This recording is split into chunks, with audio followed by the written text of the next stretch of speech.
মুসলমান ভাইরা রে আমার, এবার আল্লাহর নবী রাহমাতুল লিল আলামিন সাদের কথা শুনে অঝরে কান্না করতেছেন। চোখের পানি ছেড়ে ছেড়ে নবীও কান্না করেন। নবীর কান্নার দেখা দেখি সাহাবায়ে কেরামও কান্না করেন। হঠাৎ করে কিছুক্ষণ থেকে পয়গম্বরের সাহাবী সাদ রাদিয়াল্লাহু তাআলা আনহু দুনিয়া থেকে বিদায় হয়ে চলে গেলেন। আল্লাহর নবী আকাশের দিকে তাকান, আকাশের দিকে তাকায় নবী আমার মুচকি মুচকি হাসেন। হঠাৎ করে আল্লাহর নবী রাহমাতুল লিল আলামিন মুচকি হাসির মধ্যে আবার চেহারাটা অন্যদিকে ঘোরায় ফেললেন। সাহাবায়ে কেরাম প্রশ্ন করলেন, ইয়া রাসূলুল্লাহ, ইয়া হাবিবাল্লাহ, ইয়া রাসূলুল্লাহ, সবে মাত্র কান্না করলেন, আবার আকাশের দিকে তাকায় তাকায় হাসলেন, আবার চেহারাটা অন্যদিকে ঘোরায় ফেললেন, কারণ কি জানতে চাই। আল্লাহর নবী বলেন, ও সাহাবায়ে কেরাম শুনো শুনো, আমার সাদ দুনিয়ার থেকে বিদায় হয়ে গিয়েছেন, বেদনায় কান্না করলাম, আকাশের দিকে তাকালাম, তাকায় দেখি ওই জান্নাতের পর্দাটা আমার সামনে খুলে দেওয়া হলো।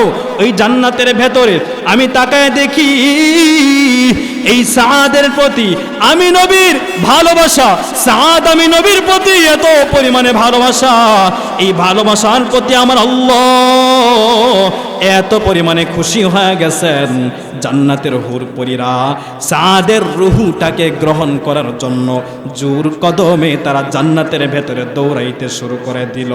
হঠাৎ করে আমি নবী তাকায় দেখি তাদের দৌড়া দৌড়ের মধ্যখানে আমি লক্ষ্য করে দেখতেছি তাদের ওই টানা টানির কারণে হুরদের জামাটা হাঁটুর উপরে চলে আসতেছিল।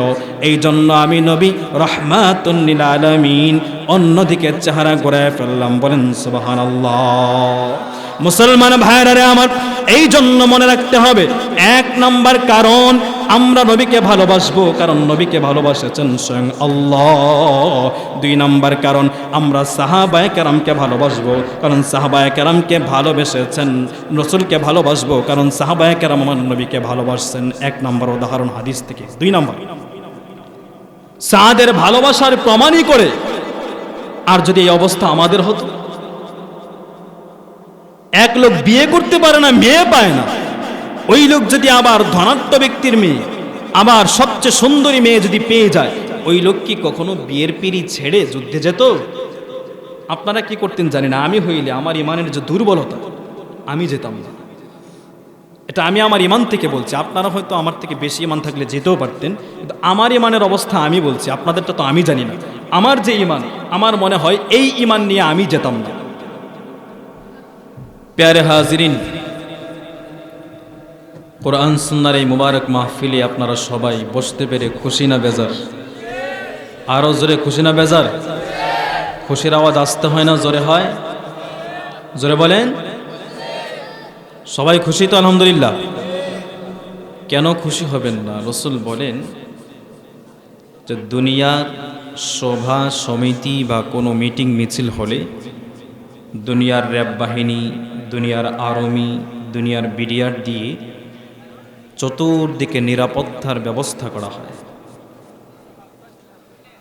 যে কথা হচ্ছে, খুব কথা হচ্ছে, এই যে ভেতরে মহিলারাও কথা বলছে, এখানে আমার কানে শব্দ আসছে, আবার এই পাশে কথা হচ্ছে। এই এখানে কথা বলছেন কেন? আপনারা কথা বলছেন কেন? এখানে কেউ কথা বলবেন না, চুপ করে শুনেন। কোরআন হাদিসের মাহফিলের একটা আদব আছে না, কেউ কথা বলবেন না। কাজ করতে হলে কথা না বলে কাজ করেন। আর যারা আসবেন সবাই বসে পড়েন, অনেক ফায়দা হবে ইনশাআল্লাহ। কোরআন সুন্নাহ থেকে আলোচনা হবে ইনশাআল্লাহ। রাসূল বলেন দুনিয়ার যেখানে কোরআন এবং হাদিসের আলোচনা হয় ওই জায়গাটা দুনিয়ার সাধারণ কোনো জায়গা থাকে না, এটা সরাসরি জান্নাতের বাগানে পরিণত হয়ে যায়। আরো জোরে সুবহানাল্লাহ।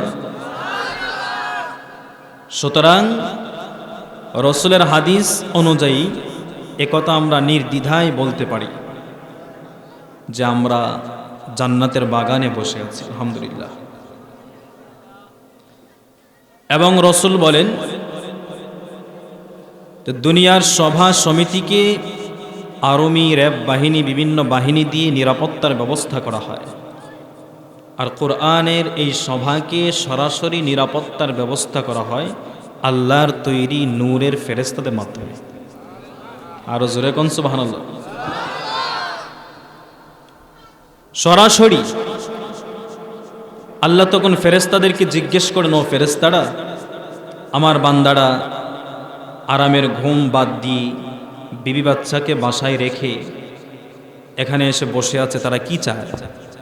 ফেরেশতারা বলবে, আল্লাহ তোমার বান্দারা জান্নাত চায়, জাহান্নাম থেকে মুক্তি চায়। আল্লাহ বলবেন, তারা কি জান্নাত জাহান্নাম দেখেছে? না, আল্লাহ দেখে নেই। আল্লাহ তখন বলেন, ও ফেরেশতারা সাক্ষী থাকো, আমার যে সমস্ত বান্দারা, যে সমস্ত বান্দিরা জাহান্নাম দেখে নাই, আমি আল্লাহর আযাব গজব দেখে নাই, না দেখে তারা জাহান্নাম থেকে বাঁচার জন্য কোরআনের ময়দানে বসে গিয়েছে, এই মুহূর্তে আমি আল্লাহ তাদের নামটাকে জাহান্নাম থেকে কেটে জান্নাতের খাতায় লিখে দিলাম। এটা হলো কোরআনের মাহফিল। তো যাই হোক, আমরা যতক্ষণ কথা বলবো আমার নিয়ত থাকবে ইনশাআল্লাহ খুলুসিয়াসের সাথে আপনারা যারা শুনবেন আমলের নিয়তে শুনবেন, পারবেন না ইনশাআল্লাহ? কারণ কোরআন সুন্নাহর এই মাহফিলগুলো হচ্ছে একটি দাওয়াতি প্ল্যাটফর্ম।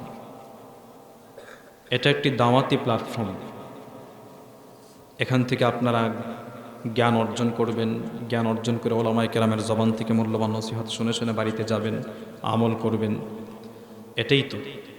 কিন্তু আমাদের নিয়ত যেন সহি থাকে, বক্তা এবং শ্রোতা উভয়ের নিয়ত যেন সহি থাকে। আল্লাহ আমাদেরকে ইখলাসের সাথে বলার, আমলের নিয়তে শোনার তৌফিক দান করেন। আমি অনেক অসুস্থ, ইউসুফ ভাই বলেছেন, আমার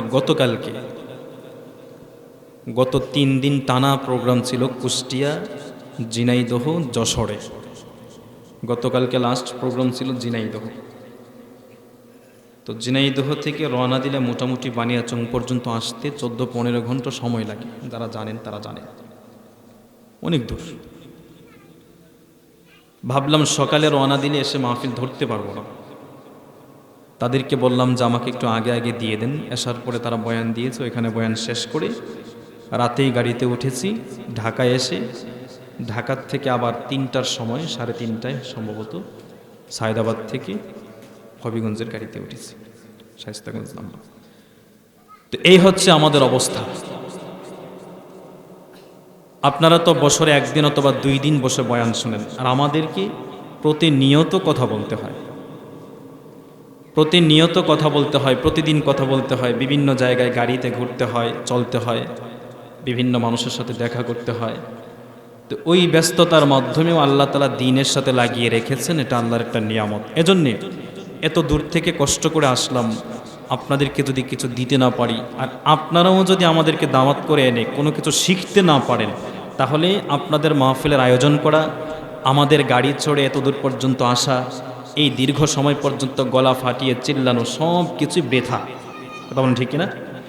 এই যে কথা হচ্ছে, সব কিছুই বৃথা যাবে। এজন্য সবাইকে অ্যালার্ট থাকতে হবে। কারণ যেই জামানায় আমরা বসবাস করছি, ওই জামানায় আমাদের ঈমানকে হরণ করার জন্য সমস্ত বেঈমান কাফেররা আজকে ঐক্যবদ্ধ হয়ে গিয়েছে। কথা বলেন ঠিক কিনা? এর কারণ কি জানেন?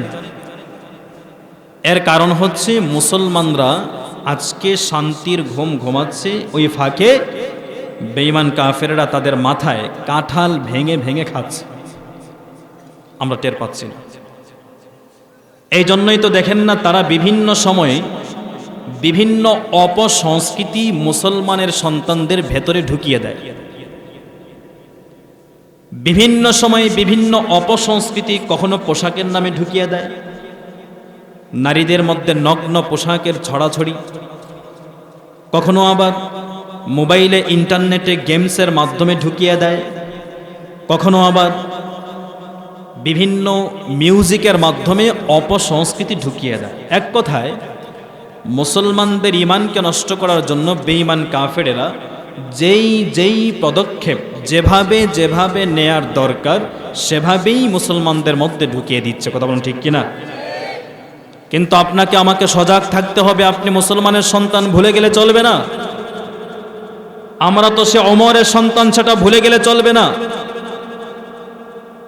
আমরা রাজনৈতিক ব্যানারে বিভিন্ন দল করতে পারি, আওয়ামী লীগ করতে পারি, বিএনপি করতে পারি, জাতীয় পার্টি করতে পারি, বিভিন্ন দলের সমর্থকরা আজকে আমার এই মাহফিলেও বসে আছেন, এটা আমি জানি। তবে এখানে শিক্ষিত সমাজ যারা আছেন, আপনাদের কাছে আমার প্রশ্ন, আমার দল বড় না ইসলাম বড়? বলেন বলেন। আমার বড় পরিচয় আমি আওয়ামী লীগ না মুসলিম? কথা কয় না। এই যে কথা বলে দেখছেন, সন্দেহ আছে। আওয়াজ দিয়া বলতে হবে, আমার প্রথম পরিচয় আওয়ামী লীগ না মুসলিম?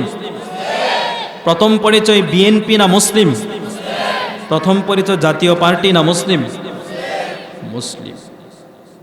যদি এ কথাই সত্য হয়, আমার প্রথম পরিচয় যদি আওয়ামী লীগ না হয়, আমার প্রথম পরিচয় যদি বিএনপি না হয়, আমার প্রথম পরিচয় যদি আমি জাতীয় পার্টি না হয়, আমার প্রথম পরিচয় যদি হয় মুসলিম, তাহলে নিঃসন্দেহে যেদিন দুনিয়াতে এসেছি আমার কানে আল্লাহু আকবারের আওয়াজ দেওয়া হয়েছে। কথা বলেন ঠিক কিনা? আবার দৈনিক 5 বার মুয়াজ্জিন আল্লাহর নামের আওয়াজ দেয়। আমার সকাল হয় আল্লাহর নাম শুনে, আমি ঘুমোতে যাই আল্লাহর নাম শুনে, আমার দুনিয়ার সব কার্যক্রম আমি পরিচালনা করি একজন সত্তার নামে। তিনি কে? আরো জোরে বলেন, তিনি কে? এই জন্য মুসলমান আওয়াজকে শক্ত রাখতে হবে, ঘুমিয়ে গেলে চলবে না। বেঈমানদেরকে জানিয়ে দিতে হবে। নবীজির মাথা আনার জন্য আবু জাহেল বিশাল পুরস্কারের ঘোষণা। ওমর দাঁড়িয়ে বলতেছে, মুহাম্মদের মাথা আনা এটা তো আমার জন্য কোনো বিষয়ই না, সামথিং ব্যাপার, সামথিং। যে মুহাম্মদের মাথা আনা এটা আমার জন্য সামথিং ব্যাপার, আমার জন্য এটা কোনো ব্যাপারই না। তরবারি নিয়ে ওমর দৌড় মারছে, পথিমধ্যে বাধার সৃষ্টি হয়ে গেল। বাড়িতে এসে কোরআনের ছোঁয়া পেয়ে কালেমা পড়ে মুসলমান হয়ে গেছে। বাইতুল্লাহর চত্বরে যেই তরবারি নিয়ে মুহাম্মদের মাথা আনতে গেল, ওই তরবারি নিয়ে বাইতুল্লাহর চত্বরে দাঁড়ায়া ওমর বলেছিল, কোনো বেঈমান আছো কিনা আমার সামনে আসো। যদি তোমরা বিবিকে বিধবা করতে মন চায়, কোনো সন্তান আছো কিনা, যদি মা বাবার বুক খালি করতে মন চায় আমার সামনে দাঁড়াও। কোনো বাবা আছো কিনা, যদি সন্তানদেরকে এতিম বানাতে মন চায় আমি ওমরের তরবারির সামনে দাঁড়াও। ওমরের এই স্লোগানটা শুনে তৎকালীন সময়ের বেঈমান কাফেররা থর থর করে কাঁপুনি শুরু করে দিয়েছিল। আপনি আমি মুসলমান, এটা আমার বক্ষে ধারণ করে রাখতে হবে এবং এটাকেই ইস্তেকামত থাকতে হবে। ওমরের মতো স্লোগান দিয়ে আজকেও যদি আমরা ময়দানে নেমে যাই, বাংলার জমিন থেকে নাস্তিক মুরতাদেরা অপসংস্কৃতির নাম ঘুটিয়ে এই জমিন থেকে পলায়ন করতে বাধ্য হবে। কথা বলেন ঠিক কিনা? সজাগ থাকতে হবে। পারবেন না সবাই ইনশাআল্লাহ? যাই হোক, আমি এখানে আসার আগে আমাকে মোবাইলে বলা হয়েছে যে হুজুর আপনি রসুলের মহব্বত সম্পর্কে আলোচনা করবেন। রসুলের মহব্বতের আলোচনা শুনতে ভালো লাগে না খারাপ লাগে? যেরকম কত ভালো লাগে আমার নূর নবীর নাম, আরো ভালো লাগে নবীর দরুদ সালাম, আরো ভালো লাগে নবীর দরুদ সালাম। কত ভালো লাগে আমার নূর নবীর নাম, আরো ভালো লাগে নবীর দরুদ সালাম, নবীর দরুদ সালাম, নবীর দরুদ সালাম, নবীর দরুদ সালাম, নবীর দরুদ সালাম। এই জন্য আমি আপনাদের সামনে আয়াত পড়েছি। এই আয়াতের মধ্যে আল্লাহ তাআলা বিশ্ববাসী মানব মণ্ডলীকে একটি বিষয়, একটি আমলের কথা বলেছেন এবং ওই আমলটি করলে 2টা পুরস্কার আল্লাহ তাদেরকে দান করবেন। বলুন সুবহানাল্লাহ। আমল কয়টা? আরো জোরে কয়টা? একসাথে আমল একটা। আমল কয়টা? পুরস্কার কয়টা? 2টা। একটা আমল আর 2টা পুরস্কার। এই আয়াতে আল্লাহ কি আমলের কথা বলেছেন আর কি পুরস্কারের কথা বলেছেন? আল্লাহ বলেন, কুল, হে নবী আপনি বলুন, ইন কুনতুম তুহিব্বুনাল্লাহ, পৃথিবীর মানুষ যদি আমি আল্লাহর ভালোবাসা পেতে চাই। কার ভালোবাসা? জোরে কোন? আল্লাহর ভালোবাসা। ফাত্তাবিউনি, তারা যেন একটা আমল করে, সেটা হলো আপনি নবীর ইত্তেবা, আপনি নবীর অনুসরণ এবং আপনাকে যেন তারা ভালোবাসে। সুবহানাল্লাহ বলেন। তাহলে কি হবে? ইউহিব্বুকুমুল্লাহ, আল্লাহকে ভালোবাসতে হবে না, স্বয়ং আল্লাহ নিজেই বান্দাদেরকে ভালোবাসা শুরু করে দিবেন। একটা আমল।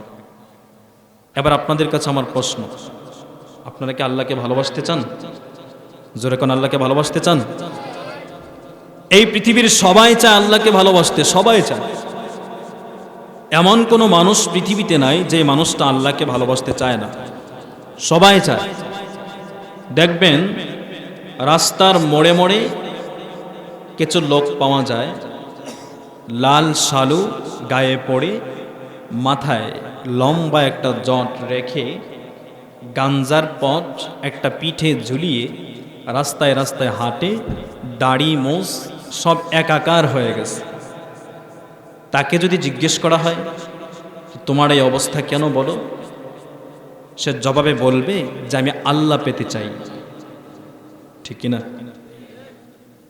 আরেক লোককে দেখলাম মাজারে বসে বসে, বাবার মাজারের পাশে বসে বসে, বিভিন্ন মাজারে, আমিও গিয়েছি বিভিন্ন মাজারে, সে সাতক্ষীরার ওইদিকে বাগেরহাটে আমানত শাহ রহমতুল্লাহ আলাই, শাহ মাখদুম রহমতুল্লাহ আলাই, শাহ জালাল রহমতুল্লাহ আলাই, যত মাজার আছে সমস্ত মাজারগুলোতে গিয়ে দেখবেন কিছু ভণ্ড থাকে, যাদের কাজ হলো সারা রাত গাঁজা খাওয়া, নারী পুরুষ অবাধে মেলামেশা করা।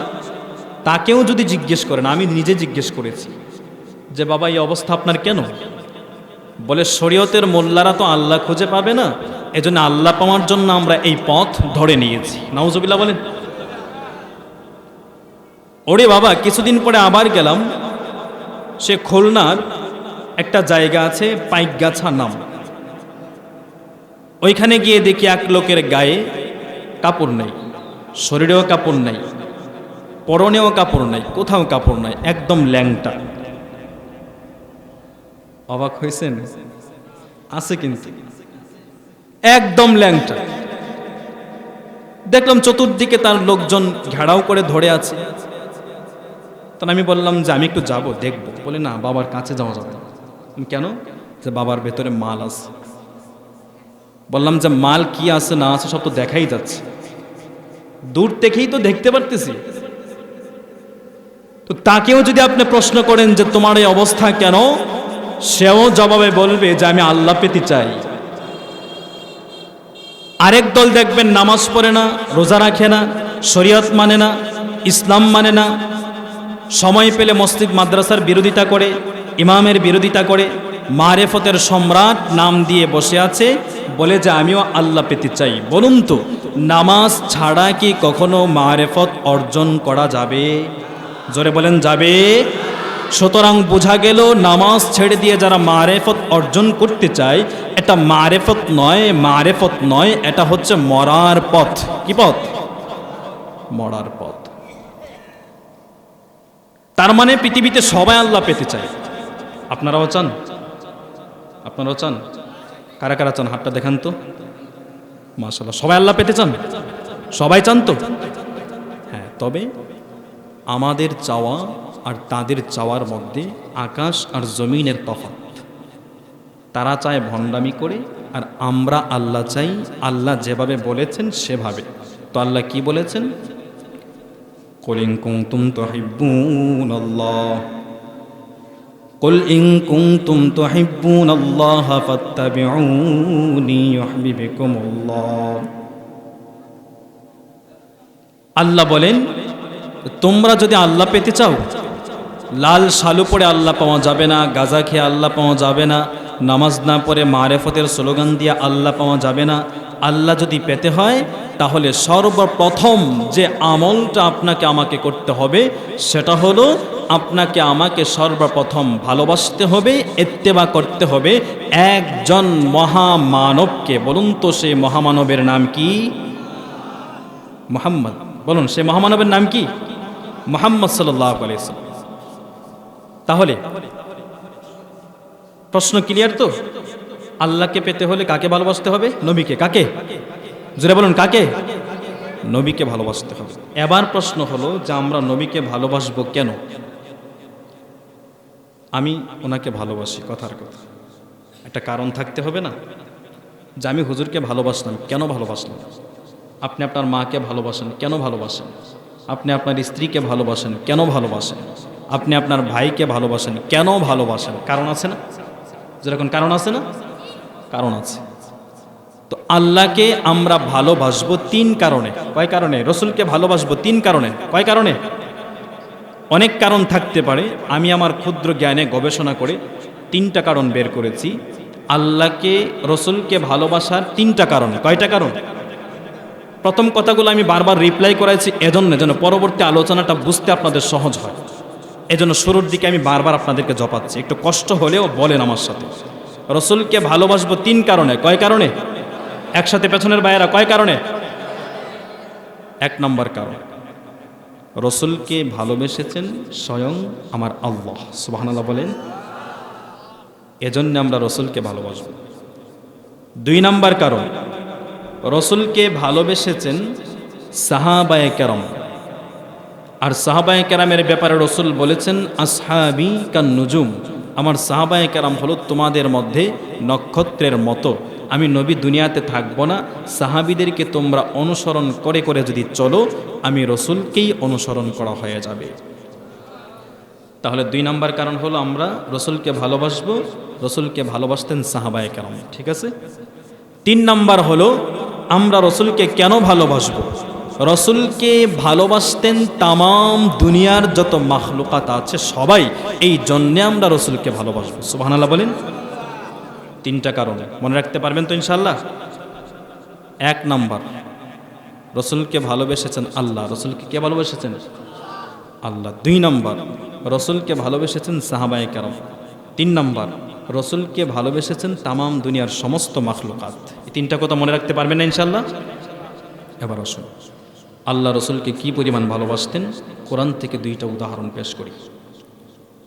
কুল ইন কুনতুম তুহিব্বুনাল্লাহ, কুল ইন কুনতুম তুহিব্বুনাল্লাহ ফাত্তাবিউনি ইউহিব্বুকুমুল্লাহ ওয়া ইয়াগফির লাকুম যুনুবাকুম ওয়াল্লাহু গফুরুর রহিম। আল্লাহ তাআলা বলেন, নবী উম্মতদেরকে আপনি জানায়া দেন, তাদেরকে বলে দেন, তারা যদি আমি আল্লাহকে পেতে চায়, তারা যদি আমি আল্লাহর ভালোবাসা পেতে চায়, এক নাম্বার আমল হলো তারা যেন আপনি নবীকে ভালোবাসে। লাল শালু গায়ে পড়ে আল্লাহ পাওয়া যাবে না, নামাজ না পড়ে মাথার মধ্যে লম্বা জট রেখে আল্লাহ পাওয়া যাবে না, আল্লাহর ভালোবাসা অর্জন করা যাবে না। অরে নবীর উম্মতের দল আবার গাঞ্জার পট নিয়া মাজারে মাজারে ঘুরে ঘুরে গাঁজা খেলে আল্লাহ পাওয়া যাবে না। আল্লাহ যদি পেতে হয় আর আল্লাহর ভালোবাসা যদি বান্দা অর্জন করতে হয়, এক নাম্বার বৈশিষ্ট্য নবীর ইত্তেবা, নবীকে ভালোবাসতে হবে।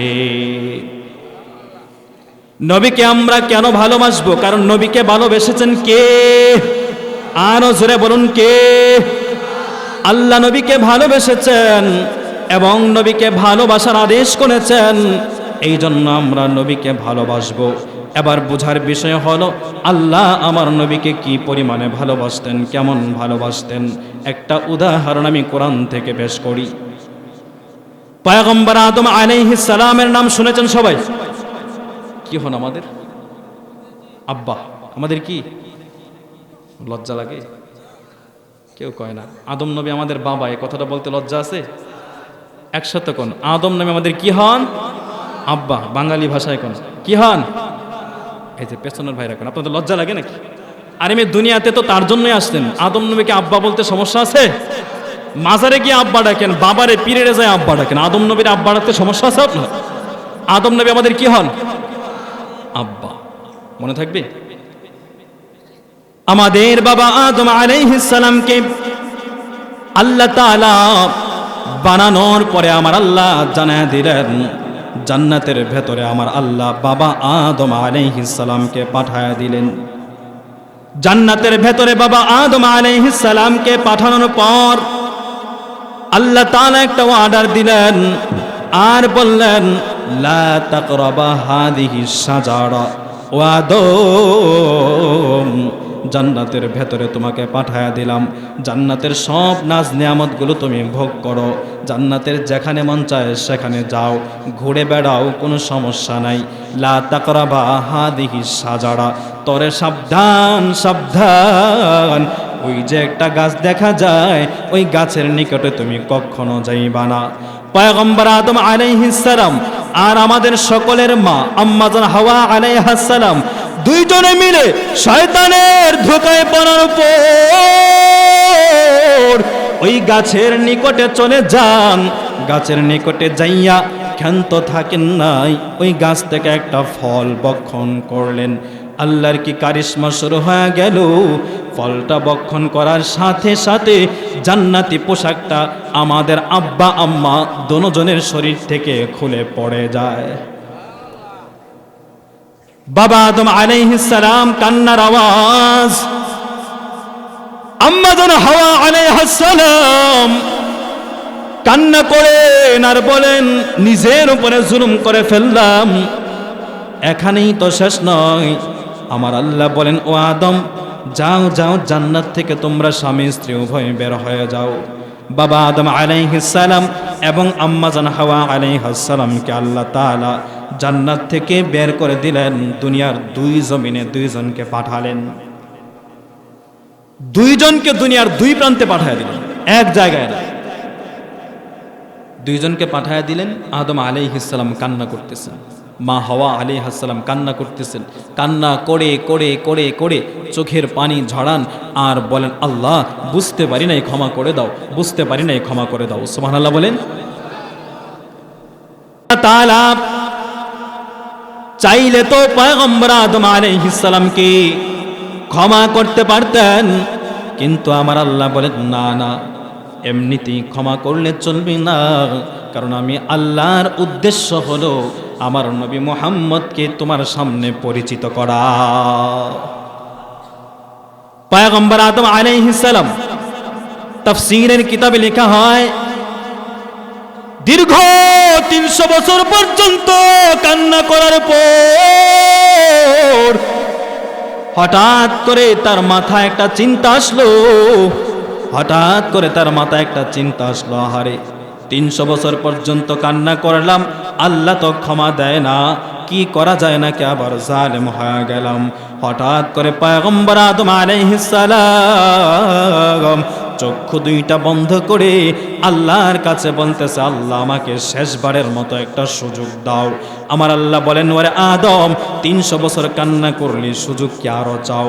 বলে আল্লাহ 300 বছর কান্না করলাম, আর কোনোদিন তোমার কাছে ক্ষমা চাইব না, আল্লাহ শেষবারের মতো আমাকে একটা সুযোগ দিয়ে দাও। আদম আলাইহিস সালামকে আল্লাহ বলেন যা আদম সুযোগ দিয়ে দিলাম। সুবহানাল্লাহ বলেন। আদম আলাইহিস সালাম শেষবারের মতো আল্লাহর কাছ থেকে সুযোগ নেওয়ার পর তার মাথায় একটা চিন্তা আসলো, দুনিয়াতে দেখবেন যে মানুষটা যাকে বেশি ভালোবাসে ওই মানুষটা তাকেই বেশি বেশি সাথে রাখার চেষ্টা করে। যেই সন্তানটাকে আপনি বেশি ভালোবাসেন ওই সন্তানটাকে কাছে কাছে রাখে বাবা। যেই সন্তানকে বেশি ভালোবাসে ওই সন্তানকে ব্যবসার দায়িত্ব বুঝিয়ে দেয়, বাবার টাকা পয়সার দায়িত্ব বুঝিয়ে দেয়। বোঝা গেল সন্তানকে ভালোবাসলে বাবা কাছে কাছে রাখে। আদম আলাইহিস সালাম এবার চিন্তা করে আহারে জান্নাতের ভেতরে তো আমি আল্লাহর নামের পাশে পাশে একটা নাম লেখা দেখেছি। সুবহানাল্লাহ বলেন। আদম নবী আবার বলতেছেন দুনিয়ার জমিনে আমার কাদা মাটি দ্বারা আমার দেহটা বানানোর পর জান্নাত থেকে একদল ফেরেশতা পাঠালেন। ওই ফেরেশতাদের মাধ্যমে আল্লাহ তাআলা আমার দেহটাকে জান্নাতের মধ্যে নিয়ে গেলেন। জান্নাতের মধ্যে আমাকে নেওয়ার জন্য যেই সমস্ত ফেরেশতাদেরকে দুনিয়াতে পাঠানো হলো, আদম নবী বলেন আমি তাকায় দেখি ওই ফেরেশতাদের কপালের মধ্যে আমার আল্লাহ এক পাশে লিখে রেখেছেন আল্লাহ, আর কপালের আরেক পাশে লিখে রেখেছেন মুহাম্মদ। আদম নবী আবার ডাক দিয়ে বলতেছেন, এই ফেরেশতারা যখন আমাকে জান্নাতের গেইটে নিয়ে গেল, জান্নাতের গেইটে নিয়ে যাওয়ার পর আমি আদম তাকায় দেখলাম জান্নাতের গেইটের মধ্যে এখনো দেখবেন বিভিন্ন মসজিদের সামনে খোদাই করে লেখা থাকে টাইলস দিয়া আল্লাহ অথবা কালেমা শব্দ টাইলসের মধ্যে মসজিদে লেখা থাকে কি থাকে না? আরো যেরকম আদম নবী বলতেছেন, আমাকে যখন জান্নাতের গেইটের নিকটে নেওয়া হলো, জান্নাতের গেইটের নিকটে যাইয়া আমি তাকায় দেখি ওই জান্নাতের গেইটের মধ্যে আল্লাহর নামের সাথে বড় করে খোদাই করে আমার আল্লাহ একটা নাম লিখে রেখেছেন। ওই নামটা দুনিয়ার অন্য কোনো নাম না, অন্য কোনো বাক্য না। ওই বাক্যটা হলো, এক পাশে লেখা আল্লাহ, আরেক পাশে লেখা আমার নবীর নাম মুহাম্মদ। আদম নবী বলেন, এখানেই শেষ নয়, এবার আমি জান্নাতের ভেতরে ঢুকলাম। জান্নাতের ভেতরে ঢুকা দেখলাম জান্নাতের একটা দরওয়াজার দিকে সর্বপ্রথম আমার নজরটা যখন পড়ে গেল, জান্নাতের দরওয়াজার দিকে আমি তাকায় দেখলাম জান্নাতের দরওয়াজার মধ্যে লেখা এক পাশে আল্লাহ, আরেক পাশে লেখা আমার নবীর নাম মুহাম্মদ। আদম নবী বলেন, জান্নাতের জানালার মধ্যে লেখা মুহাম্মদ, জান্নাতের যতগুলো পিলিয়ার আছে সবগুলোর মধ্যে লেখা মুহাম্মদ মুহাম্মদ। কিছুক্ষণ পরে আমাকে খাবার দেওয়া হলো।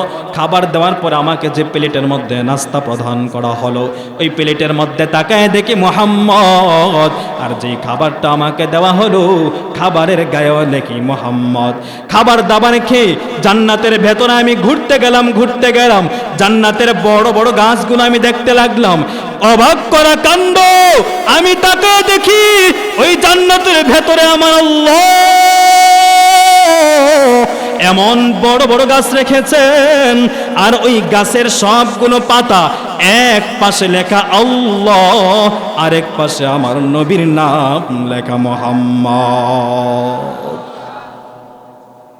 আদম নবী ডাক দেয়া বলতেছেন, এখানেই শেষ নয়, আবার কিছুক্ষণ হেঁটে হেঁটে আমি আবার গেলাম।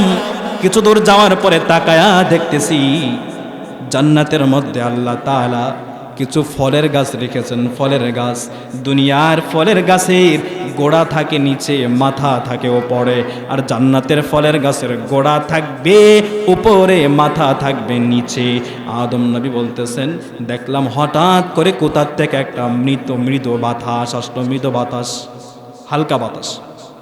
দেখবেন বসন্তকালে যখন হালকা বাতাস হয়, ঝড় না, হালকা বাতাস হয়, হালকা বাতাসের তাপে নাড়াচাড়ায় শন শন করে পাতাগুলো শব্দ হয়, হয় না? পয়গম্বর আদম আলাইহিস সালাম বলতেছেন, জান্নাতের ভেতরে হঠাৎ করে একটা মৃদু বাতাস আসলো। ওই মৃদু বাতাসে আমি তাকায় দেখি জান্নাতের ভেতরে যে গাছের পাতা আছে পাতাগুলো লড়তেছে, আর ওই পাতার নড়াচড়ার সাথে সাথে আমার নবীর নামে দরুদের শব্দ আসতেছে। রহমতে আলম নবী নূরে মুজাসসাম, বলো রহমতে আলম নবী। সাহাবীরা আতর বানায় ওই নবীজির ঘাম, বলো সাহাবীরা আতর বানায় ওই নবীজির ঘাম। শোনো মানো জানো কেমন আমার নবীজি, যাহার পাগল চন্দ্র সূর্য তারকারাজি, বলো যাহার পাগল চন্দ্র সূর্য। বাবা আরো শুনবানি সুন্দর কাহিনী, বলো আরো শুনবানি সুন্দর কাহিনী। জান্নাতেরই পাতায় পাতায় লেখা নবীর নাম, রহমতে আলম নবী নূরে মুজাসসাম, বলো রহমতে আলম নবী। সাহাবীরা আতর বানায় ওই নবীজির ঘাম, সাহাবীরা আতর বানায় ওই নবীজির ঘাম।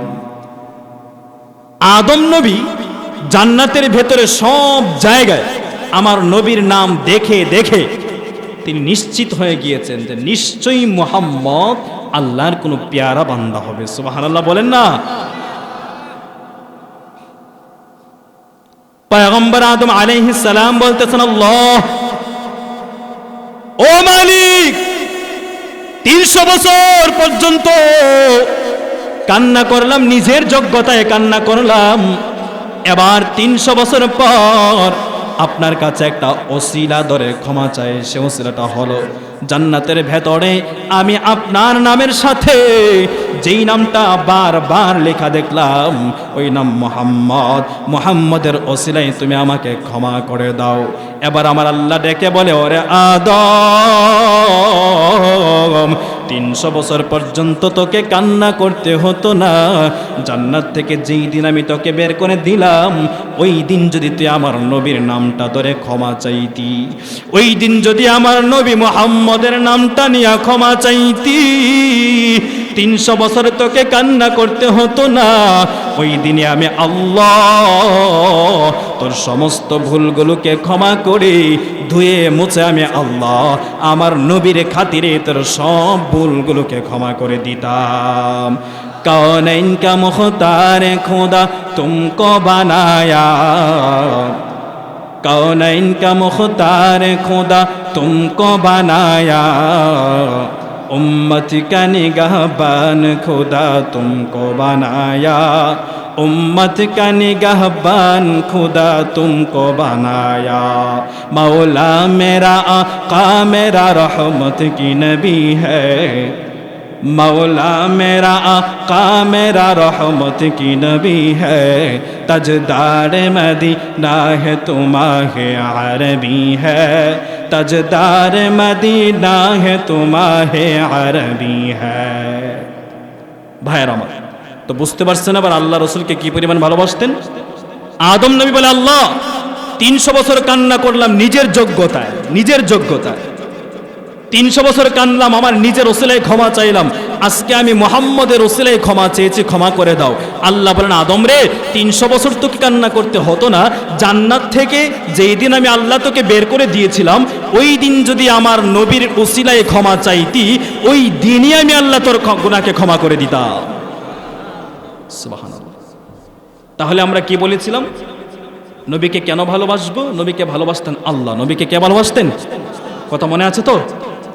1 নম্বর। আসুন আরেকটা উদাহরণ আমি কোরআন থেকে আপনাদেরকে শোনাচ্ছি, আল্লাহ আমার নবীকে কি পরিমাণে ভালোবাসতেন। মুসলমান ভাইরা রে আমার, আল্লাহ রাব্বুল আলামিন মানবতার কল্যাণের জন্য এই পৃথিবীতে 1 জন 2 জন 1000 আর 2000 নয়, আল্লাহ তাআলা এই পৃথিবীতে লক্ষাধিক নবী রাসূল প্রেরণ করেছেন। 1 লক্ষেরও বেশি নবী রাসূল প্রেরণ করেছেন। এর মধ্য থেকে আমার আল্লাহ মাত্র 25 জন নবীর নাম কোরআনে উল্লেখ করেছেন। বলুন কয়জন? আরো জোরে কয়জন? 25 জন নবীর নাম আমার আল্লাহ কোরআনে উল্লেখ করেছেন। কিন্তু মজার ব্যাপার হলো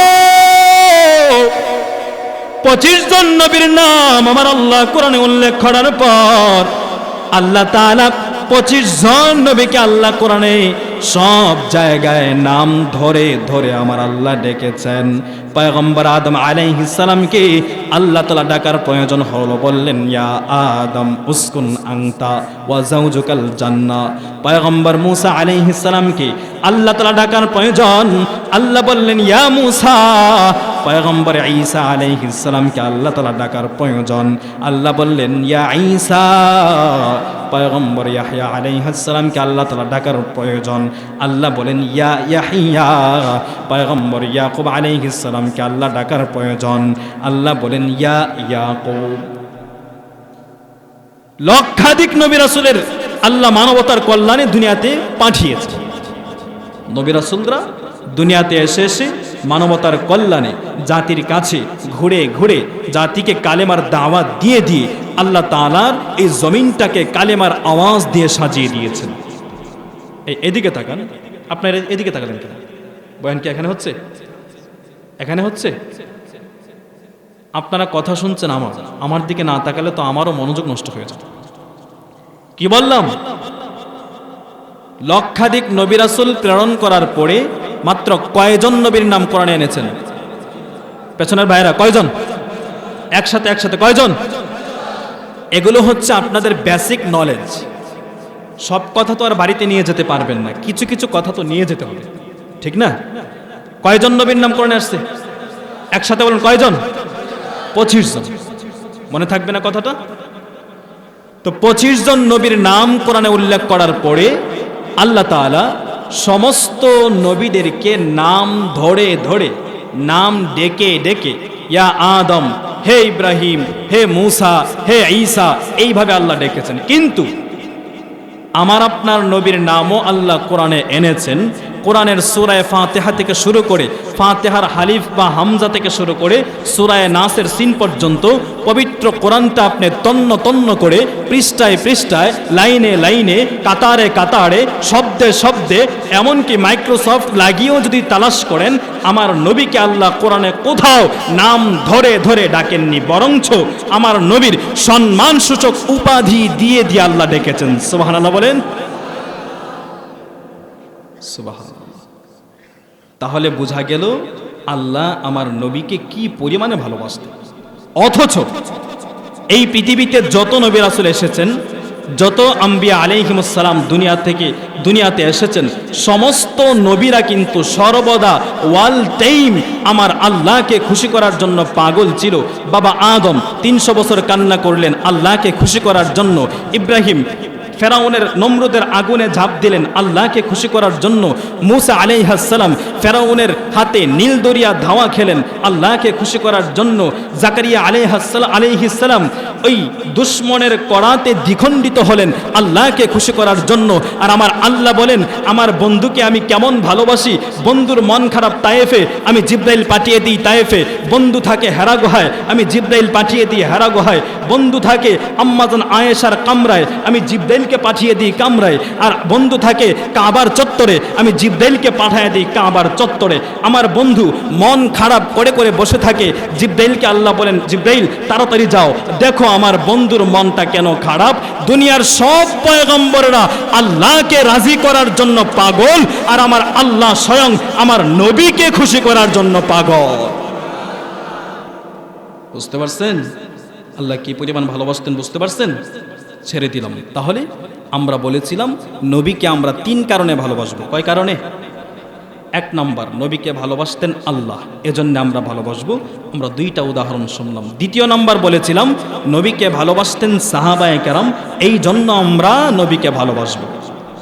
এবার আসুন সাহাবায়ে কেরাম নবীকে কি পরিমাণে ভালোবাসতেন হাদিস থেকে ছোট্ট করে 2টা উদাহরণ পেশ করব। হাদিসের বর্ণনায় পাওয়া যায় আল্লাহর নবীর একজন সাহাবী, যেই সাহাবীর নাম হলো হযরত ওমর রাদিয়াল্লাহু তাআলা আনহু। নাম শুনছেন সবাই? সবাই নাম শুনছেন? সবাই শুনছেন তো নাম? ওমর রাদিয়াল্লাহু তাআলা আনহু একবার নবীর কাছে এসে বলতেছেন, ইয়া রাসূলুল্লাহ, আমি আপনাকে অনেক বেশি ভালোবাসি। কথা বুঝতেছেন তো? ওমর রাদিয়াল্লাহু তাআলা আনহু আসে আমার নবীকে বলতেছেন, ইয়া রাসূলুল্লাহ, আমি তো আপনাকে অনেক বেশি ভালোবাসি। দেখবেন মাঝে মধ্যে স্বামী আর স্ত্রী দুজন শুয়ে শুয়ে গল্প করে গল্পের এক ফাঁকে বলে ফেলে যে, স্বামী গো, আমি তো তোমাকে অনেক বেশি ভালোবাসি। স্বামী বলে, ভালো কি তুমি একা বাসো? আমি কি তোমাকে ভালোবাসি না? এরকম বলে কি বলে না? বলে। তো নবীজিকে ওমর বলতেছে, ইয়া রাসূলুল্লাহ, আমি তো আপনাকে অনেক বেশি ভালোবাসি। তখন নবীজি বলতেছেন, ওমর কি পরিমাণ ভালোবাসো? ওমর বলতেছে, আমার বাবা থেকে, আমার মা থেকে, আমার সম্পদ থেকে, আমার প্রতিপত্তি, সব কিছু থেকে বেশি। আচ্ছা, জায়গা সব কিন্তু চাপানো, এই যে একদম চাপানো, ওইখানে একটু ত্রিপল দিয়ে দেন, জায়গা হচ্ছে না, একটু আগায় বসেন, তারপরে একটু আগায় বসেন সবাই, পেছনে জায়গা হচ্ছে না। আচ্ছা, সমস্যা নেই, বাস কথা বলবেন না কেউ। এই যে একটু সামনে আগান, একটু সামনে আগান, একটু জায়গা করে দেন, এতে ফাঁকা হয়েছে, সামনে আসে।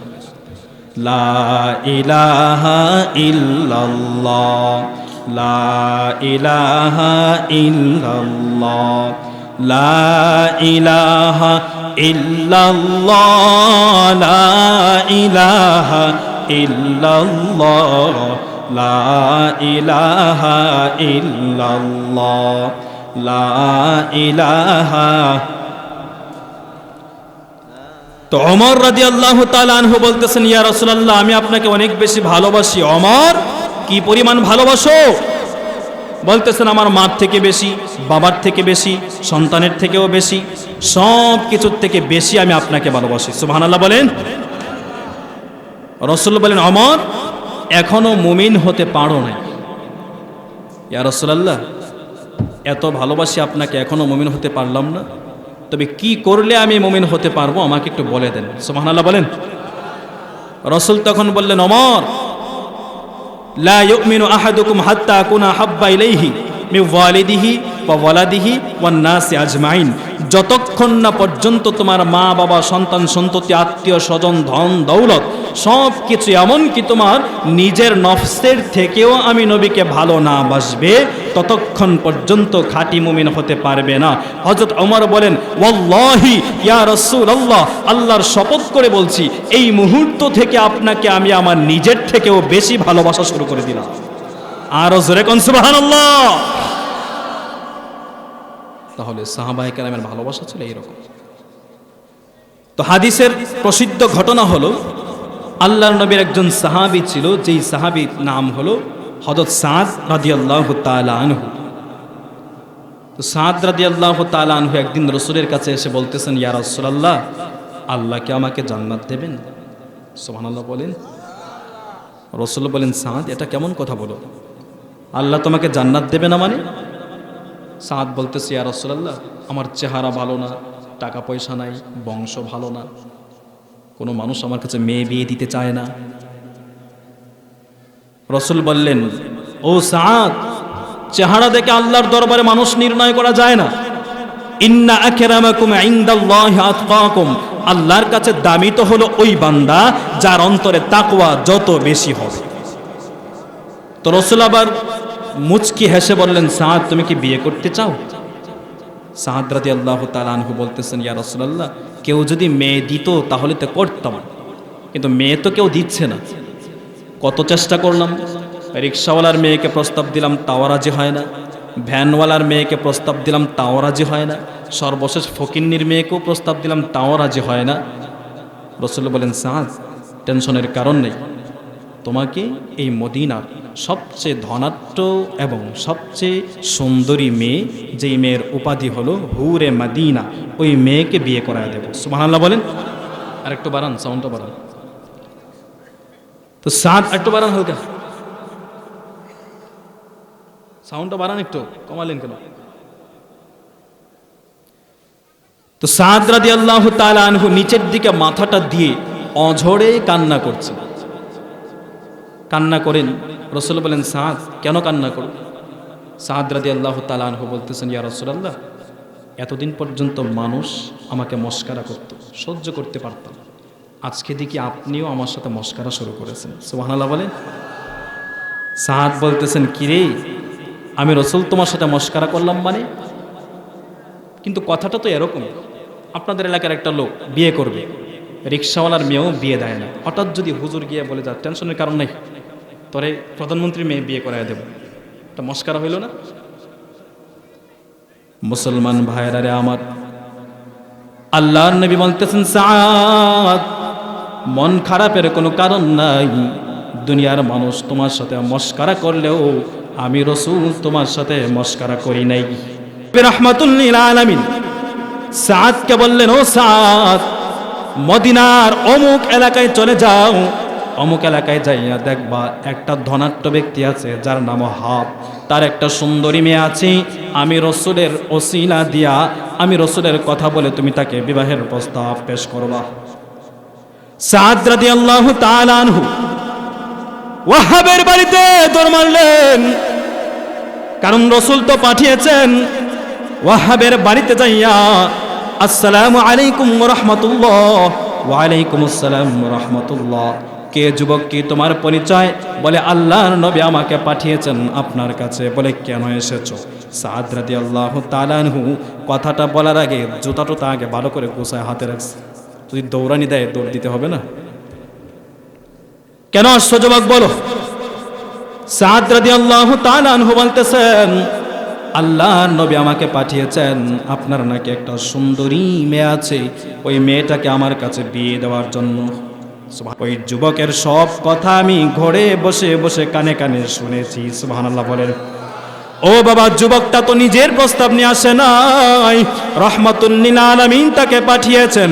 এই জন্য আপনাকে আমি ভালো করে বলিয়া দেই, শোনো, রহমাতুল লিল আলামিন যেই যুবককে পাঠিয়েছেন, ওই যুবক যতই কালো হোক, যতই গরিব হোক, যতই বিশ্রী হোক, আমি এক বাক্যে রহমাতুল লিল আলামিনের প্রস্তাবে বিবাহের জন্য রাজি হয়ে গেলাম।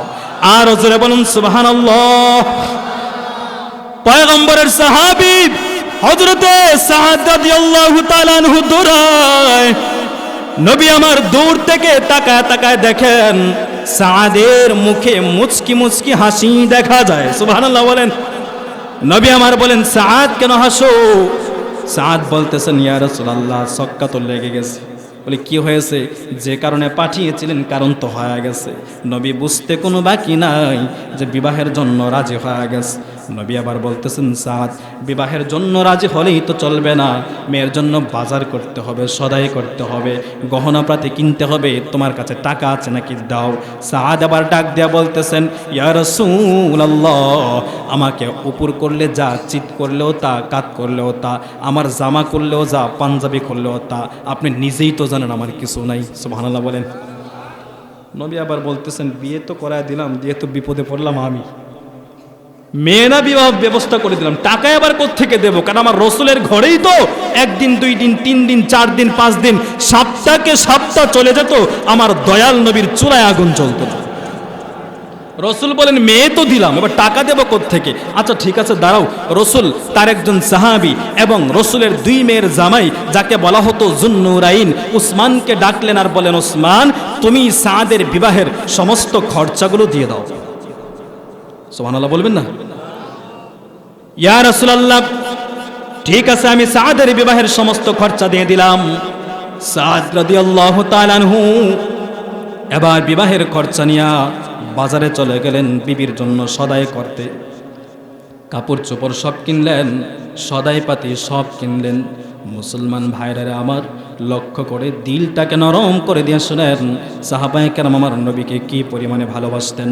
পয়গম্বরের সাহাবী হযরতে সাদ রাদিয়াল্লাহু তাআলা আনহু সদাই পাতি সব ক্রয় করার পর পকেট থেকে আবার দিনার বা দিরহাম বের করে দিবেন।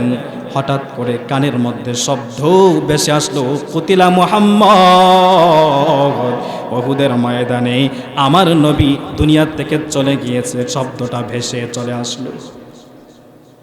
পয়গম্বরের সাহাবী সাদ রাদিয়াল্লাহু তাআলা আনহু হঠাৎ করে থমকে দাঁড়ায় গেলেন। যেই টাকাটা বের করলেন দোকানদারকে দেওয়ার জন্য, দোকানদারকে আবার সাদ ডাক দিয়া বলেন, ও দোকানদার, তাড়াতাড়ি ধর, তোর সদাইগুলো তাড়াতাড়ি ফেরত নে, তোর সদাই আমার লাগবে না। দোকানদার বলতেছে, ওরে সাদ, বিয়ে কি করবা না?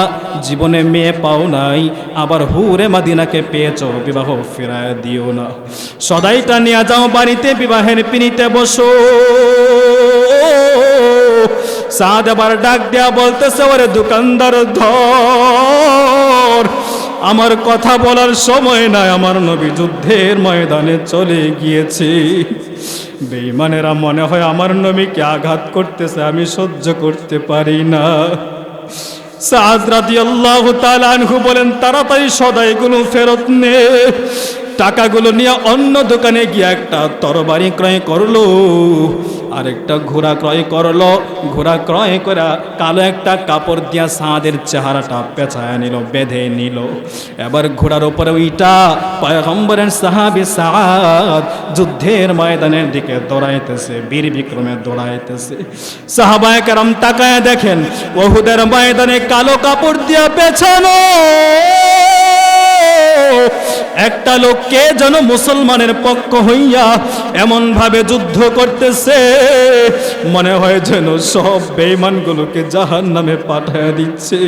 হঠাৎ করে সাহাবায়ে কেরাম তাকায়া দেখে পেছন থেকে একটা বল্লম এসে ওই লোকের পিঠের মধ্যে ঢুকে গেল, লোকটা পড়ে গেল। নবী আমার দৌড়াইয়া কাছে চলে গেলেন, কাছে গিয়া কালো কাপড়টা চেহারার থেকে সরালেন। কালো কাপড়টা সরায়া দেখেন এটা অন্য কোনো লোক না। নবী আমার তাকায়া দেখেন যেই সাহাবী সাদকে বিয়ে করার জন্য বাড়িতে রেখে আসলাম, ওই সাহাবী সাদ তো যুদ্ধের ময়দানে চলে আসছে। আল্লাহর নবী রাহমাতুল্লিল আলামিন সাদের ওই মাথাটাকে নবীর কোলের মধ্যে শোয়া দিল। আল্লাহু আকবার, আরো জোরে আওয়াজ দিয়ে আল্লাহু আকবার। নবীজি কোলের মধ্যে সাদের মাথাটাকে রাখলেন, রাইকা বলতেছেন, সাদ রে, তরে না বিয়া করার জন্য আমি বাড়িতে রেখে আসলাম, তুমি কেন যুদ্ধের ময়দানে চলে আসলা? ওরে সাদ, তোমাকে তো হুরে মদিনাকে বিয়ে করার জন্য আমি বাড়িতে রেখে আসলাম। সাদ রাদিয়াল্লাহু তাআলা আনহু বলেন, ওগো পয়গম্বর, হুরে মদিনাকে বিয়ে করলে হয়তো দুনিয়ার শান্তি পেয়ে যেতাম, হুরে মদিনাকে বিয়ে করলে হয়তো যৌবনের সুখ পেয়ে যেতাম, কিন্তু ইয়া রাসূলুল্লাহ, আজকে যদি আমি যুদ্ধের ময়দানে না আসতাম গো নবী, তাহলে আপনার বরকতময় কুলে তো আমি সাদের মাথাটা উঠাতে পারতাম না। ইয়া রাসূলুল্লাহ, আমি হয়তো দুনিয়ার সুখ পেয়ে যেতাম, আমি হয়তো যৌন চাহিদা পূরণ করতে পারতাম, কিন্তু আপনার বরকতি কুলে তো আমার মাথাটা উঠাতে পারতাম না। সুবহানাল্লাহ বলেন। মুসলমান ভাইরা রে আমার, এবার আল্লাহর নবী রাহমাতুল লিল আলামিন সাদের কথা শুনে অঝরে কান্না করতেছেন, চোখের পানি ছেড়ে ছেড়ে নবীও কান্না করেন। নবীর কান্নার দেখা দেখি সাহাবায়ে কেরামও কান্না করেন। হঠাৎ করে কিছুক্ষণ থেকে পয়গম্বরের সাহাবী সাদ রাদিয়াল্লাহু তাআলা আনহু দুনিয়া থেকে বিদায় হয়ে চলে গেলেন। আল্লাহর নবী আকাশের দিকে তাকান, আকাশের দিকে তাকায় নবী আমার মুচকি মুচকি হাসেন। হঠাৎ করে আল্লাহর নবী রাহমাতুল লিল আলামিন মুচকি হাসির মধ্যে আবার চেহারাটা অন্যদিকে ঘোরায় ফেললেন। সাহাবায়ে কেরাম প্রশ্ন করলেন, ইয়া রাসূলুল্লাহ, ইয়া হাবিবাল্লাহ, ইয়া রাসূলুল্লাহ, সবে মাত্র কান্না করলেন, আবার আকাশের দিকে তাকায় তাকায় হাসলেন, আবার চেহারাটা অন্যদিকে ঘোরায় ফেললেন, কারণ কি জানতে চাই। আল্লাহর নবী বলেন, ও সাহাবায়ে কেরাম, শুনো শুনো, আমার সাদ দুনিয়ার থেকে বিদায় হয়ে গিয়েছেন, বেদনায় কান্না করলাম, আকাশের দিকে তাকালাম, তাকায় দেখি ওই জান্নাতের পর্দাটা আমার সামনে খুলে দেওয়া হলো। ওই জান্নাতের ভেতরে আমি তাকায় দেখি এই সাদের প্রতি আমি নবীর ভালোবাসা, সাদ আমি নবীর প্রতি এত পরিমাণে ভালোবাসা, এই ভালোবাসার প্রতি আমার আল্লাহ এত পরিমাণে খুশি হয়ে গেছেন, জান্নাতের হুরপরীরা সাদের রুহুটাকে গ্রহণ করার জন্য জোর কদমে তারা জান্নাতের ভেতরে দৌড়াইতে শুরু করে দিল। হঠাৎ করে আমি নবী তাকায় দেখি তাদের দৌড়া দৌড়ের মধ্যখানে আমি লক্ষ্য করে দেখতেছি তাদের ওই টানা টানির কারণে হুরদের জামাটা হাঁটুর উপরে চলে আসতেছিল। এই জন্য আমি নবী রাহমাতুল লিল আলামিন অন্যদিকে চেহারা ঘুরায় ফেললাম। বলেন সুবহানাল্লাহ। মুসলমান ভাইরা রে আমার, এই জন্য মনে রাখতে হবে, এক নাম্বার কারণ আমরা নবীকে ভালোবাসবো কারণ নবীকে ভালোবাসেছেন স্বয়ং আল্লাহ। দুই নাম্বার কারণ আমরা সাহাবায়ে কেরামকে ভালোবাসবো কারণ সাহাবায়ে কেরামকে ভালোবেসেছেন, রাসূলকে ভালোবাসবো কারণ সাহাবায়ে কেরাম আমার নবীকে ভালোবাসছেন। এক নাম্বার উদাহরণ হাদিস থেকে। দুই নাম্বার, সাদের ভালোবাসার প্রমাণই করে আর যদি এই অবস্থা আমাদের হতো, এক লোক বিয়ে করতে পারে না, মেয়ে পায় না, ওই লোক যদি আবার ধনাঢ্য ব্যক্তির মেয়ে, আবার সবচেয়ে সুন্দরী মেয়ে যদি পেয়ে যায়, ওই লোক কি কখনো বিয়ের পিড়ি ছেড়ে যুদ্ধে যেত? আপনারা কি করতেন জানি না, আমি হইলে আমার ইমানের যে দুর্বলতা, আমি যেতাম না। এটা আমি আমার ইমান থেকে বলছি, আপনারা হয়তো আমার থেকে বেশি ইমান থাকলে যেতেও পারতেন, কিন্তু আমার ইমানের অবস্থা আমি বলছি, আপনাদেরটা তো আমি জানি না। আমার যে ইমান, আমার মনে হয় এই ইমান নিয়ে আমি যেতাম না। অথচ আজকে আমাদের ভালোবাসা, দুনিয়ার মানুষের প্রতি ভালোবাসা চলে যায়, দুনিয়ার নেতা নেত্রীর প্রতি আমাদের ভালোবাসা, রসুলের প্রতি আমাদের ভালোবাসা নেই, কথা বলেন ঠিক কিনা?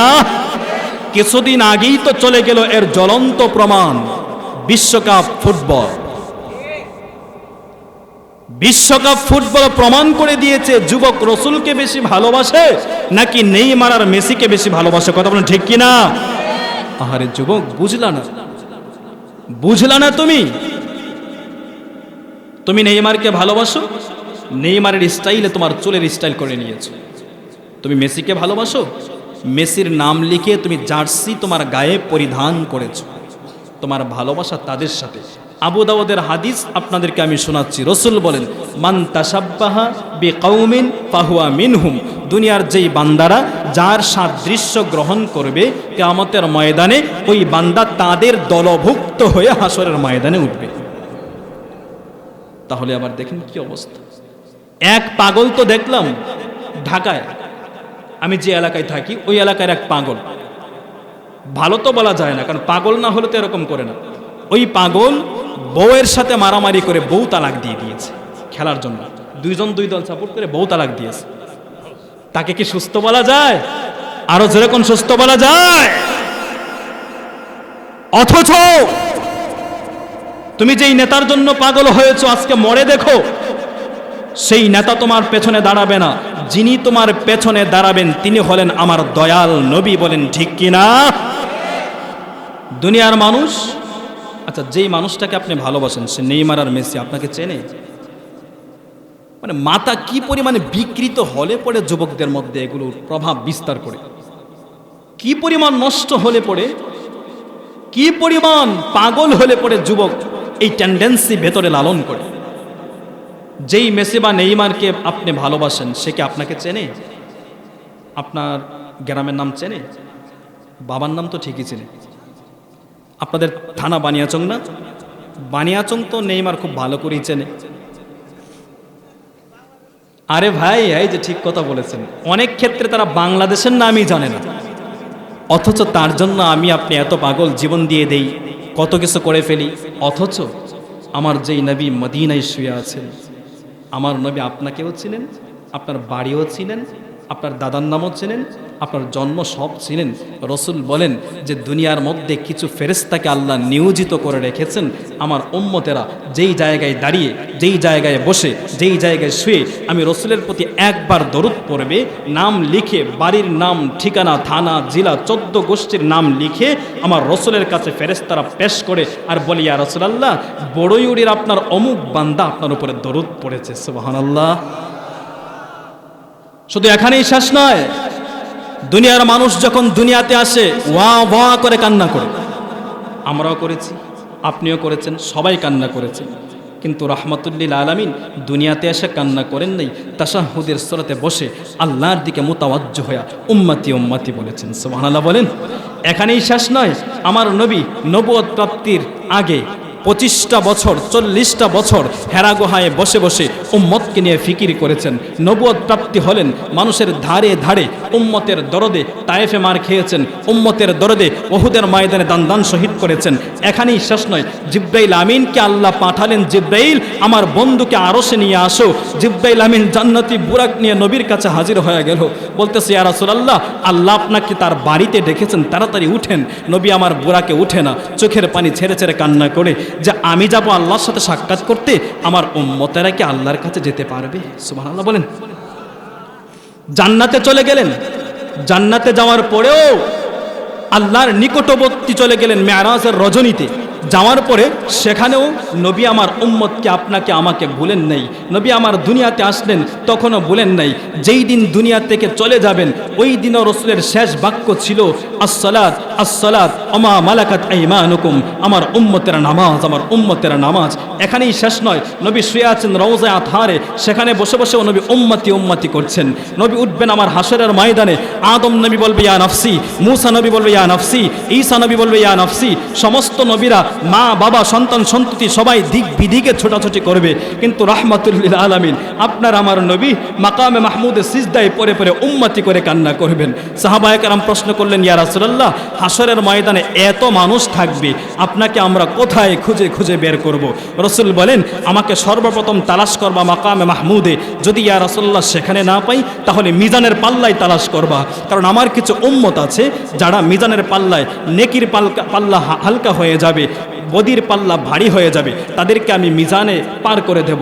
ইয়া রাসূলুল্লাহ মিজানে যদি আপনাকে না পাই তাহলে আমাকে তালাশ করবা পুলসিরাতের পুলের কাছে, যদি সেখানেও না পাই তাহলে আমাকে তালাশ করবা হাউজে কাউসারের কাছে।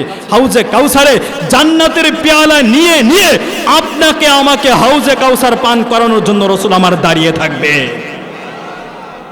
অথচ আমরা কি করছি রাসূলের জন্য? একটা বাস্তব কারগুজারি আপনাদেরকে শোনাই। বিরক্ত হচ্ছেন আপনারা? ভালো লাগছে আপনাদের? রাসূলের আলোচনা ভালো তো লাগবেই। মানুষের টেন্ডেন্সি কি পরিমাণ খারাপ হলে এরকম হতে পারে মানুষ দেখেন। গত 9 তারিখে আমার প্রোগ্রাম ছিল টাঙ্গাইল ধনবাড়ি, একটা জায়গা আছে টাঙ্গাইল। তো প্রোগ্রাম আমি বয়ান করছিলাম, তখন এই টাইমটাই হবে,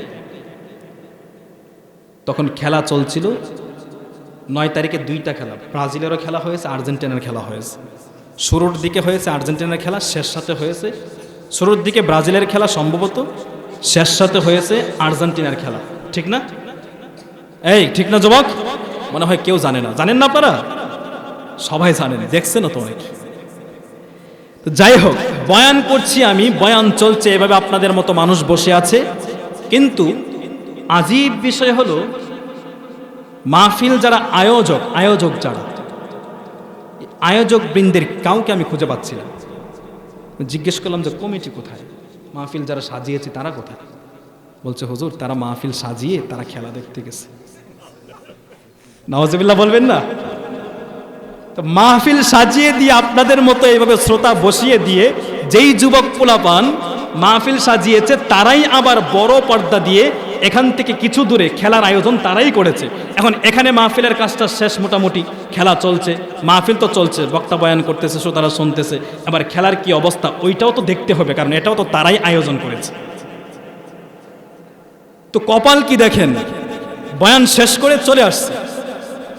বাসার দিকে যখন আসছে, আমি সাভারে থাকি, গাজীপুর কালিয়াকৈর হয়ে সাভারে ঢুকবো, তখন গাজীপুর জেলার কালিয়াকৈর একটা থানা আছে কালিয়াকৈর, এখানে আসলাম। আসার পরে দেখি রাস্তার মধ্যে অনেক মারামারি। রাত বাজে তখন 2:30 থেকে 3টা এরকম হবে। তো আমি ড্রাইভারকে বললাম এত মারামারি এত রাতে বুঝতে পারতেছি না। ড্রাইভারকে বললাম একটু নামেন তো, আপনি নেমে দেখেন কি সমস্যা। তো ড্রাইভার নামলো, নেমে দেখে বলতেছে হুজুর মারামারি তো এখানকার মারামারি না। বললাম কোন জায়গার মারামারি? বললো মারামারিটা ছিল বাড়ির ভেতরে আর 2 কিলো দূরে। তো এখানে আসলো কি করে, বা মারামারির কারণ কি? তখন আর্জেন্টিনার খেলা চলতেছিল, তখন শেষ সাথে আর্জেন্টিনার খেলা তখন শেষ সাথে চলছিল। তো 2 দলে সংঘর্ষ করে মারামারি করতে করতে চেয়ার নিয়ে বাইরে করতে করতে রাস্তায় চলে আসছে। নাউজুবিল্লাহ বলেন।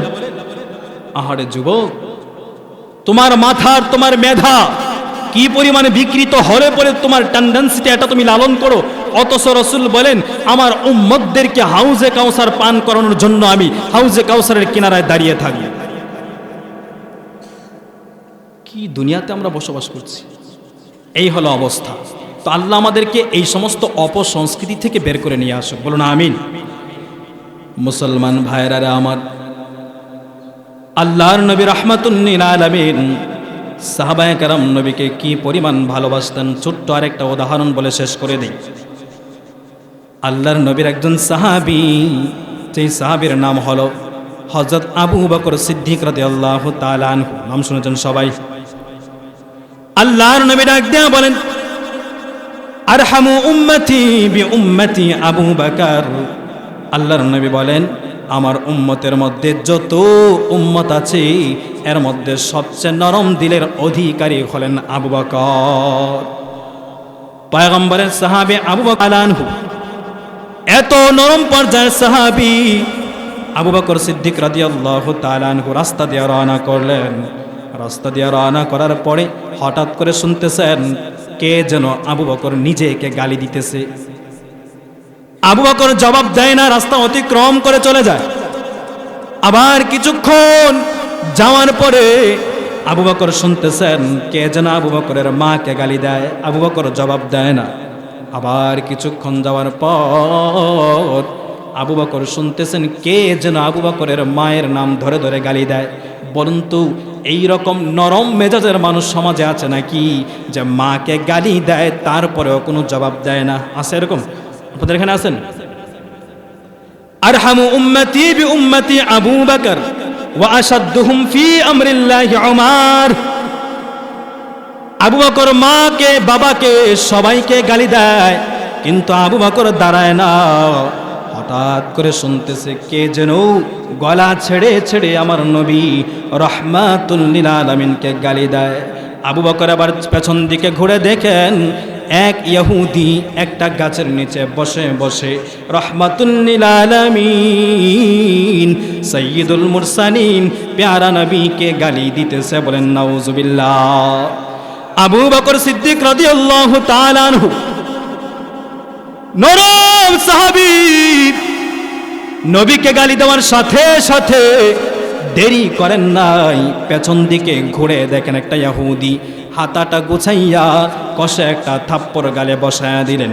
আবু বকরের থাপ্পড় খেয়ে ওই ইহুদি কাত হয়ে নালায় পড়ে গেল, খালে পড়ে গেল। আবু বকর চলে যায়, চলে যাওয়ার পরে তিনি জবাব দেন না, চলে যায়। ইহুদি আবার মনে মনে ভাবে আবু বকরকে কতদিন ঘায়েল করার জন্য তাকাইছি, পারি নাই, আজকে সুযোগ পেলাম, নবীর কাছে গিয়ে বলবো ও নবী তাকায় দেখেন আপনার আবু বকর আমার গালে থাপ্পড় মেরেছে। নাউজুবিল্লাহ বলেন।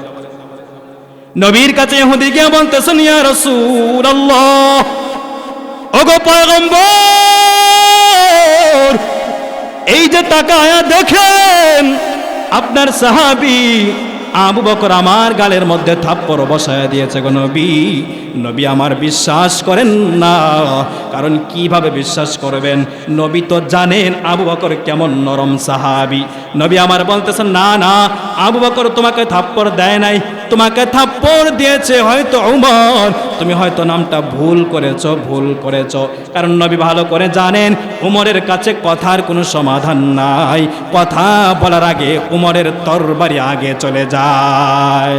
ফারুক তেরা নাম সে ইসলাম রহেগা, फारूक तेरा नाम से इस्लाम रहेगा, दुनिया की अदालत में तेरा नाम रहेगा, दुनिया की अदालत में तेरा नाम रहेगा। নবী আমার ডাক দিয়া বলতেছেন না না, তোমাকে আবু বকর থাপ্পড় দেয় নাই, মনে হয় ওমর দিয়েছেন। বলে না গো নবী, না না, আমাকে ওমর থাপ্পড় দেয় নাই, থাপ্পড় দিয়েছে আমাকে আবু বকর। নবী আমার আবু বকরকে ডাকলেন। নবী জিজ্ঞেস করতেছেন আবু বকর তুমি কি থাপ্পড় দিয়েছো নাকি বলো। নবীজির জবাব শুনে হযরত আবু বকর বলতেছেন ইয়া রাসূলুল্লাহ, আমি আমার নিজের থেকে থাপ্পড় দেই নাই, আমাকে গালি দিল আমি জবাব দিলাম না, মাকে গালি দিল জবাব দিলাম না। যেই মাত্র আপনি নবীকে থাপ্পড় মারলো আমি আর সহ্য করতে পারি না, কারণ আমার সামনে আমার নবীকে গালি দিবে, যতক্ষণ পর্যন্ত আমার দেহে রক্ত থাকবে ততক্ষণ পর্যন্ত আমি সহ্য করে নিব না। ইয়া রাসূলুল্লাহ, আপনাকে গালি দেওয়ার সাথে সাথে আমি তার গালে থাপ্পড় মেরে দিয়েছি। নবী আমার ডাক দেব না, তুমি যে আমাকে গালি দেওয়ার কারণে থাপ্পড় মেরেছ তোমার কি কোনো সাক্ষী আছে নাকি বলো। আবু বকর ডাক দেয়া বলেন ইয়া রাসূলুল্লাহ, আমার তো কোনো সাক্ষী নাই, আমার সাক্ষী নাই। ওই জায়গার মধ্যে একটা গাছ ধারণ ছিল, আপনি যদি চান তাহলে আমি আবু বকরের পক্ষে ওই গাছটাই আজকে সাক্ষী হয়ে দাঁড়ায়া যাবে। নবী আমার বললেন ঠিক আছে চলো গাছের নিকটে চলে যাও। ইহুদি আর আবু বকর আল্লাহর নবীকে নিয়ে ওই গাছের নিকটে চলে যায়।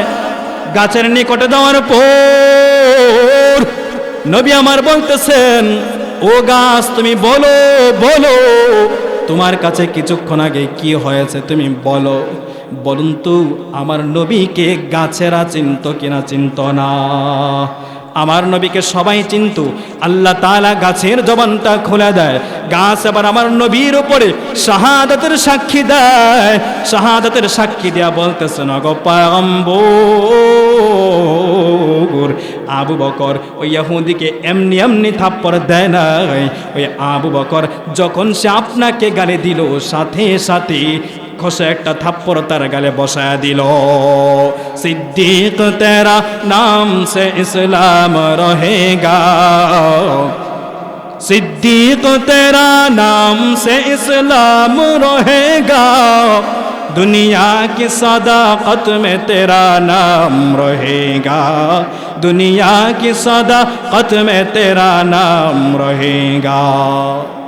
এই জন্য সাহাবায়ে কেরাম আমার রসুলকে কি পরিমাণ ভালোবাসতেন। আমরা বলেছিলাম যে যদি আল্লাহর ভালোবাসা পেতে হয় কাকে ভালোবাসতে হবে? রসুলকে। কাকে? রসুলকে। কেন ভালোবাসবো? 3 কারণে। কয় কারণে? শেষ কথাটা মুখস্থ করে যান। কয় কারণে? 1 নাম্বার, রসুলকে ভালোবাসতেন স্বয়ং আল্লাহ। 2 নাম্বার কারণ হলো রসুলকে ভালোবাসতেন সাহাবায়ে কেরাম।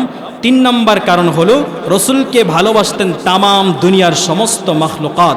সুতরাং আমরাও রসুলের উম্মত, যদি আল্লাহ পেতে চাই রসুলকে ভালোবাসতে হবে। আর রসুলকে ভালোবাসতে আল্লাহর ভালোবাসা অর্জন হয়ে যাবে। আল্লাহ বলেন ইউহিব্বুকুমুল্লাহ, আমার নবীকে ভালোবাস, আমি আল্লাহকে ভালোবাসতে হবে না। ইউহিব্বুকুমুল্লাহ, আমি আল্লাহই তোদেরকে ভালোবাসবো। সুবহানাল্লাহ বলেন। আর আল্লাহ ভালোবাসলে কি হবে? ইয়াগফির লাকুম যুনুবাকুম, আপনার আমার জীবনের যত গুনাহ আছে সমস্ত গুনাহগুলোকে আল্লাহ ধুয়ে মুছে পরিষ্কার করে আমাকে জান্নাতি বানায়। এজন্য রসুলকে ভালোবাসতে পারবো তো সবাই ইনশাআল্লাহ? হুজুর চলে আসছেন, হুজুরের সময় আমি লস করে ফেলেছি, আমি ক্ষমা চাচ্ছি হুজুরের কাছে। সর্বশেষ আপনারা আমার জন্য দোয়া করবেন। যা কথা বললাম কথার মধ্যে যত ভুল হয়েছে সম্পূর্ণ ভুল আমার পক্ষ থেকে, সহি শুদ্ধ কথাগুলো আল্লাহর পক্ষ থেকে। কাজেই কথার যদি কোনো ভুল হয়ে থাকে ওইটা যেন আল্লাহ আমাদের অন্তর থেকে মুছে দিন, বলুন আমিন। সহি শুদ্ধ কথাগুলো যেন আল্লাহ আমাদের অন্তরে মরণ পর্যন্ত গেঁথে দিন, বলুন আমিন। নাসরুম মিনাল্লাহি ওয়া ফাতহুন করিব ওয়া বাশশিরিল মুমিনিন। আসসালামু আলাইকুম ওয়া রাহমাতুল্লাহ।